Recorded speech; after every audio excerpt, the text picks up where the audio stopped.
Hello friends, welcome back to my YouTube channel Nandini lifestyle. So friends, आप लोग कैसे हैं? आई होप आप लोग बहुत ही अच्छे से होंगे। आज हम ब्लाउज़ की कटिंग करने जा रहे हैं और ये जो ब्लाउज़ कटिंग होगी वी शेप का इसका गला बनेगा और थोड़ा सा डिज़ाइनर गला बनाना है फ्रेंड्स। तो इस तरीके से यहाँ पे इसकी कटिंग कैसे करेंगे चलिए फिर हम देख सकते हैं। तो पहले हम लाइनिंग फैब्रिक पे कटिंग करेंगे। तो ये जो मेन फैब्रिक है इसको हटा देते हैं और लाइनिंग फैब्रिक को मैंने इस तरीके से फैला रखा है और इस तरीके से हमने फोल्ड करना है एक बार।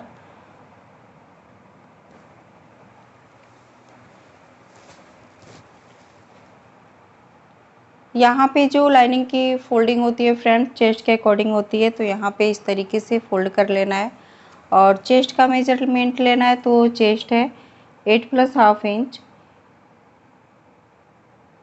ये 34 साइज़ के अकॉर्डिंग हमने इस ब्लाउज़ की कटिंग करनी है फ्रेंड्स। तो इस तरीके से यहाँ पे थोड़ा सा ये कपड़ा छोटा पड़ रहा है, तो इस तरीके से हमने फैला लेना है कपड़े को और फिर यहाँ से मेजरमेंट लेना है। तो मेजरमेंट लेने के लिए यहाँ से देख सकते हैं 8 + ½ इंच यहाँ पे आ रहा है और 2 इंच हम यहाँ पे मार्जिन रखेंगे।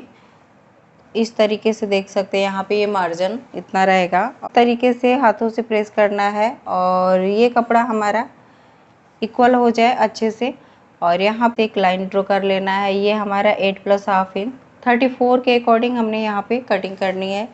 यहाँ से लेंथ मेजर करेंगे, जितना भी आपका रेडी लेंथ है उसमें 1 इंच एक्स्ट्रा करके यहाँ पे मार्किंग की जाती है। तो यहाँ पे ब्लाउज का रेडी लेंथ रखना है 13 + ½ इंच और यहाँ पे 1 इंच एक्स्ट्रा रखना है। इस तरीके से 14 + ½ इंच पे मार्किंग कर देनी है और इस लाइन सीधा कर लेना। यहाँ पे शोल्डर मार्किंग करेंगे, शोल्डर रखना है 5 + ½ इंच। मार्किंग करके फिर हमने यही फोल्ड कर लेना है फैब्रिक को, जिससे हमारा ये फ्रंट का और ये बैक का इस तरीके से देख सकते हैं। ये हमारा हिस्सा जो है ये फ्रंट पार्ट का निकलेगा और ये है बैक में निकलेगा फ्रेंड्स। तो इस तरीके से फोल्ड कर लेना है कपड़े को। यहाँ पे 4 लेयर का ये कपड़ा बन चुका है, यहाँ पे देख सकते हैं। फ्रंट पल्ले में जितनी मार्किंग होती है फ्रंट पल्ले में ही हमने करना होता है। यहाँ पे इस तरीके से मार्किंग करेंगे, यहाँ पे 5 + ½ इंच पे एक मार्किंग कर देंगे और फिर इसका लेंथ मेजरमेंट करेंगे। तो लेंथ जितना भी रेडी लेंथ है उसमें हमने 2 इंच एक्स्ट्रा करके यहाँ पे मार्किंग करनी है फ्रेंड्स। तो ये जो हमारा ब्लाउज रहेगा 1 टक्स का हमने बनाना है। तो इस तरीके से आपको जितना भी रेडी लेंथ है उसमें 2 इंच एक्स्ट्रा रखना है। तो 13 + ½ इंच और 2 इंच एक्स्ट्रा करेंगे तो 15 + ½ इंच पे मार्किंग कर लेनी है इस तरीके से। यहाँ से चेस्ट पॉइंट करेंगे, चेस्ट है 8 + ½ इंच और अब हमने आर्म होल का नाप लेना है। तो आर्म होल यहाँ पे रखना है 5 + ½ इंच और इस तरीके से हमने लाइन ड्रॉ कर देना है, एक सीधी लाइन बना लेनी है यहाँ पे इस तरीके से। यहाँ से देखना है ये है 5 + ½ इंच, तो यहाँ पे भी हमने 5 + ½ इंच पे एक मार्किंग कर देनी है इस तरीके से और इस लाइन को एकदम से इक्वल कर देना है। यहाँ पे कमर का नाप लेना है। तो कमर का जितना भी आपका कमर है उसका 4 पार्ट निकाल करके यहाँ पे मार्किंग होती है। तो यहाँ पे कमर 30 है, तो 30 के अकॉर्डिंग हमने यहाँ पे 7 + ½ इंच रखा हुआ है और 1 इंच हमारे यहाँ पे जितना भी आपका कमर है उसका 4 पार्ट निकाल करके 1 इंच एक्स्ट्रा रख करके और 2 इंच बेल्ट का रख करके हमने यहाँ पे मार्किंग की जाती है। यहाँ पे गले की मार्किंग करनी है। तो गला हमने बनाना है, वी शेप गला बनाना है फ्रेंड्स। तो यहाँ पे गले की मार्किंग यहाँ पे 3 इंच पे हम गला बनाएंगे। जो गले की चौड़ाई रहेगी 3 इंच रहेगी इस तरीके से और गले का जो लंबाई रहेगी फ्रेंड्स 7 इंच रहेगा। तो इस तरीके से हमने एक 7 इंच पे इस तरीके से मार्किंग कर लेनी है और इस तरीके से हमने इसमें शेप दे देना है। इस तरीके से शेप दे करके फिर थोड़ा सा हमने क्या करना है कि यहाँ से इस तरीके से थोड़ा सा कर्व का शेप देते हुए हमने यहाँ पे निशान कर लेना है, जिससे हमारा ये गला एकदम से स्ट्रेट वी में ना आए, जिससे थोड़ा सा अच्छा नहीं लगता है देखने में। और इस तरीके से हम कर्व का शेप देते हुए अगर मार्किंग कर लेते हैं तो हमारा गला बहुत ही सुंदर दिखता है, देखने में लगता है। तो इस तरीके से मार्किंग कर लेनी है फ्रेंड्स। यहाँ से फ्रंट पार्ट की आर्म होल की कटिंग के लिए 1/2 इंच आगे की साइड लेंगे और इस तरीके से हमने यहाँ पे तिरछा एक लाइन ड्रॉ कर देना है। यहाँ से रखना है 1.5 इंच ऊपर साइड और यहीं से हमने 2 इंच पे मार्किंग कर देनी है। इस तरीके से देख सकते हैं।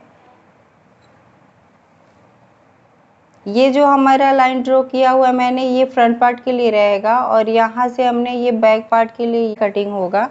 तो इस तरीके से देख सकते हैं फ्रेंड्स। यहाँ पे टक्स के लिए एक निशान करनी है। तो टक्स के लिए जितना भी आपका चेस्ट है उसका 4 पार्ट निकालना है और उसमें हमने क्या करना है कि 1.5 इंच एक्स्ट्रा करके यहाँ पे टक्स रखनी होती है। तो यहाँ पे रखना है 8 प्लस हाफ इंच। 4 पार्ट आया 34 का, 4 पार्ट निकला 8 plus half inch. 1.5 inch add कर 10 इंच पे एक मार्किंग कर लेनी है यहाँ पे। ये तो हमारा लंबाई में टक्स पॉइंट निकल गया। अब हमने चौड़ाई में रखनी है। तो चौड़ाई में 34 का 10वां भाग लेना है। तो इस तरीके से 3 इंच और 4 डॉट हमें यहाँ पे रखना है। इस तरीके से आप निशान लगा सकते हो फ्रेंड्स। ये बहुत ही आसान तरीका है डॉट निकालने का। चौड़ाई में हमने जितना भी चेस्ट है उसका 10वां भाग और लंबाई में चेस्ट का 4 पार्ट निकाल करके और उसमें 1.5 इंच ऐड कर देते हैं। तो इस तरीके से हमारा टक्स निकल जाता है। यहाँ से नीचे की साइड हमने इस तरीके से डॉट बना देनी है और ये हमारा ये टक्स रहेगा फ्रेंड्स। तो ये इस तरीके से यहाँ पे 1 डॉट का ही हमने ये ब्लाउज रेडी करना है। तो ये इसकी कटिंग कर देनी है, इसमें कुछ नहीं करना है। तो चलिए फिर हम कटिंग कर लेते हैं।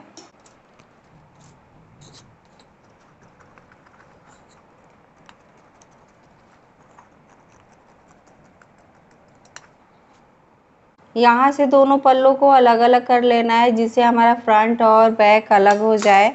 और इस तरीके से देख सकते हैं ये बैक पार्ट का और ये फ्रंट पार्ट है। तो इसमें इस तरीके से कटिंग कर लेनी है। आर्म होल की जो कटिंग होती है उसको भी कट करके इस तरीके से निकाल लेनी है। तो फ्रेंड्स यहाँ पे देख सकते हैं कटिंग कंप्लीट हो गई है। इसी को रख करके मेन फैब्रिक की भी कटिंग करेंगे। तो चलिए फिर कटिंग कर लेते हैं।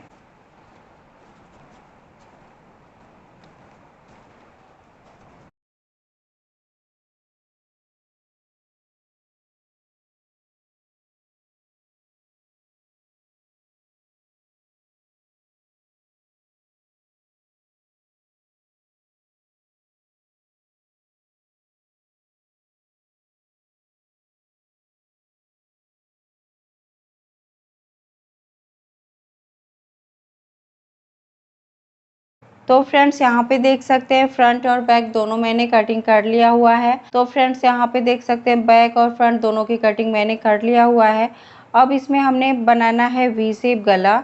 जो फ्रंट और बैक दोनों ही वी शेप गले में बनेगा ये ब्लाउज। तो इसका जो स्टिचिंग है मैं नेक्स्ट वीडियो में बताऊंगी कि किस तरीके से हमने वी शेप को बनाना है बैक और फ्रंट दोनों में।